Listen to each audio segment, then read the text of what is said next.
Hey y'all, Dr. Victoria Verlezza here. I use pronouns she and her. I am a white woman who has on a beige sweater. I am in the kitchen area of my house. I am wearing a gold necklace. I have an orange cat in front of me. Behind me is a white wall with some reds, some blacks, some orange, and a plant up over in the corner. Thank you for joining my session on rethinking performance management here at the Rethink Ability Summit. I am really excited to talk about this for a few reasons. I'm an autistic, ADHD, CPTSD with multiple learning disabilities and a PDA profile person. I have been in the corporate world only for really 4 years. Prior to that, I worked in higher education.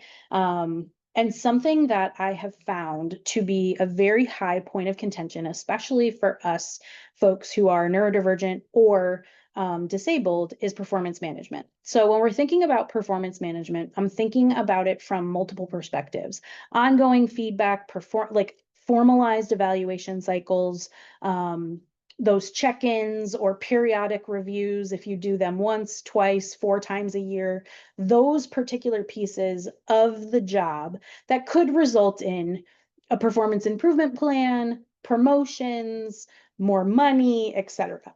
So when I'm thinking about performance management, those are the things I am thinking about. I, as a researcher, but also a consultant, as a people and culture strategist, as someone who thinks about neuro-inclusion from every perspective, this is something that is very near and dear to me, because when I look back at my life and I think back on all of the supervisors I've ever had in higher education and now in corporate, the things that I remember are the ways they did not know how to supervise me. So I had posted something on LinkedIn in July of 2025 that was related to performance management and performance improvement plans specifically. I got overwhelming amount of impressions and comments and people just relating to the experience. So I opted to run a survey. And so I'm doing research through a Google form that will ultimately result in a partnership with a research organization that we will publish. But the first phase of my research was to run a survey. We have 250 responses from across the globe, across different racial and ethnic lines, across sexuality, across diagnosis under the neurodivergent umbrella, and across different positions. Most important, we have folks who are in the C-suite, we have folks who are individual contributors, folks who are self-employed or unemployed or underemployed, and then folks coming from all different kinds of backgrounds and industries. It's amazing. One of the pieces that I saw and noticed was there are these 12 different areas. There are these 12 different areas where we neurodivergents receive feedback. There's these themes that I found in the feedback to the research right now, the participant phase phrasings. So it's personality over performance is the first one. So folks are getting feedback saying they're too direct, they're too intimidating, they're not warm. And one way that we can fix that is by replacing our traits with tasks. What are the outcomes? What are the processes we're measuring? Because what often happens, especially with feedback, is that folks are receiving personality-based or characteristic-based, or in a neurodivergent case, are trait-based rather than deliverable or due date or process-based. The second theme that I found was this contradictory double binds. So people are told to either talk more or talk less. We're constantly moving the goalposts in performance management. One of the ways to fix that is pick the priority, document the trade-off, tell us what good looks like. So the third is this vague and non-actionable feedback. So out of 250 folks, right, we're being told that we need to be more strategic or improve communication, but never tell us what that looks like. So one of the fixes that can happen is moving from the SBI model to the BIA model, thinking about SBI being situation, behavior, impact, moving on into how do we ask with concrete steps? How are we actually giving someone actionable feedback rather than this vague feedback? The fourth theme of the study is pathologizing, sorry, that word is hard, neurodivergent traits. We're told to read the room or ask fewer questions, or we receive retaliation based on asking for accommodations. Some of the quick fixes there are preparing expectations with the necessary support mechanisms, giving agendas for a meeting, for example, providing written summaries, pacing options with no penalty. We have to be mindful about what we're doing when we're giving feedback. The fifth is social and appearance policing. I hear this a lot, and if you're neurodivergent, you probably have heard this at some point in your life. You need to make more eye contact. You need to smile more. You don't make small talk. What shoes are you wearing? Why aren't you wearing makeup if you are femme presenting and or a female assigned at birth? Some of the quick fixes for that is just to remove professionalism as coded words, thinking about evaluating the observable job-related behaviors only. And I giggle because one of the things we hear the most, especially neurodivergent folks and any other minoritized person, is that we receive personality-based feedback and we are being held back in our careers by not getting performance-based feedback, outcome-based feedback, deliverable-based feedback, process-based feedback. We are hearing you're too aggressive. You need to dress better. You need to do this better. You need to make eye contact. You need to smile more, be nicer. These are common themes that I am reading in the 250 responses. The sixth theme is this micromanagement and surveillance. So people are shadowing us in meetings. They are essentially picking over what people are doing. We need to replace monitoring with coaching. We need to provide job aids. We need to give somebody a pairing, a partner, an accountability buddy. We need to remove obstacles. The seventh is we withhold information. We exclude people from meetings. We are not given context, but then we're blamed for not having enough information, or if we ask a question.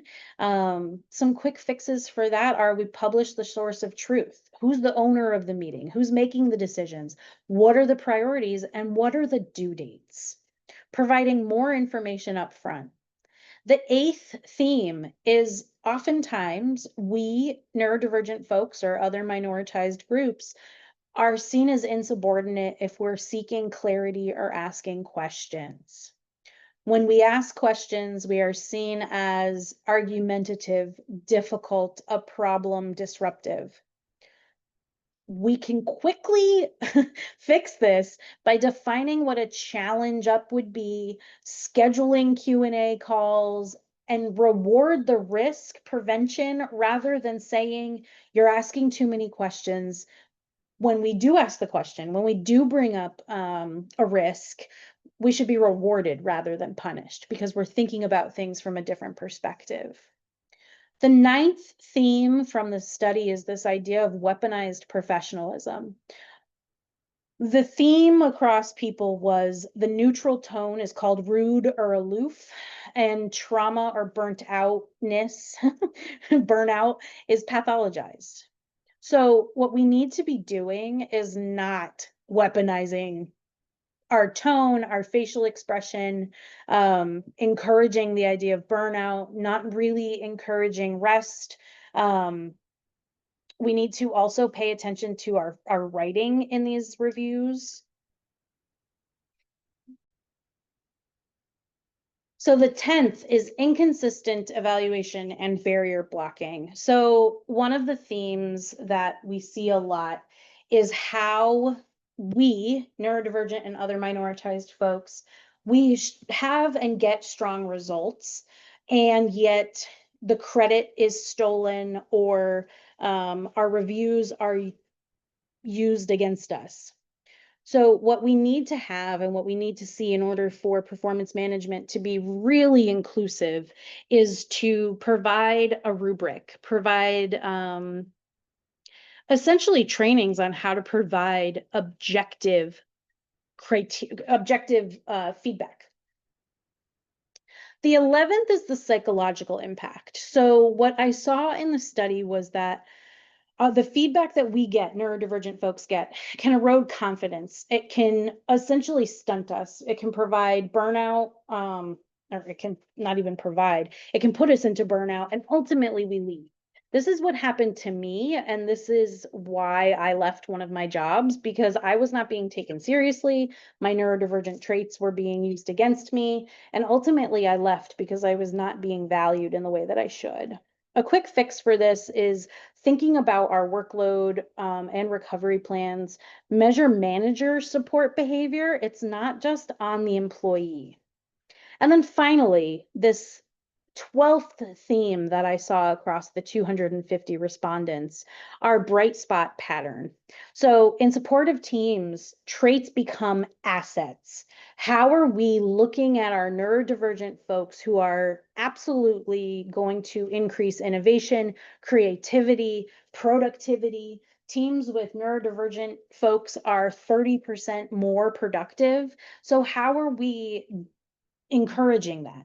Well, some ways to do that is in normalizing processing time, providing asynchronous or on-demand options, a choice of voice, either speaking or writing responses, really encouraging folks to lean into how they process best, how they work best. This is Oscar, and he's very interested in this.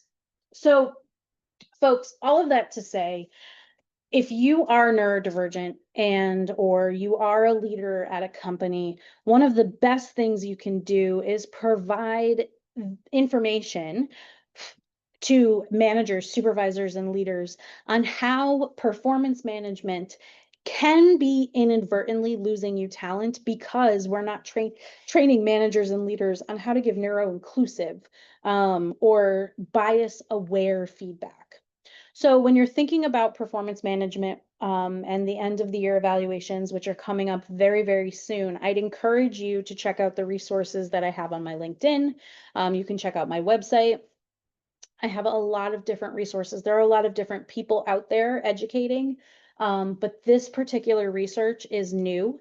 It is not being done anywhere else. And so if there are pieces of the research you'd like more information on, please reach out to me. But we need to rethink performance management because over 53% of Gen Z is neurodivergent, identifies as neurodivergent.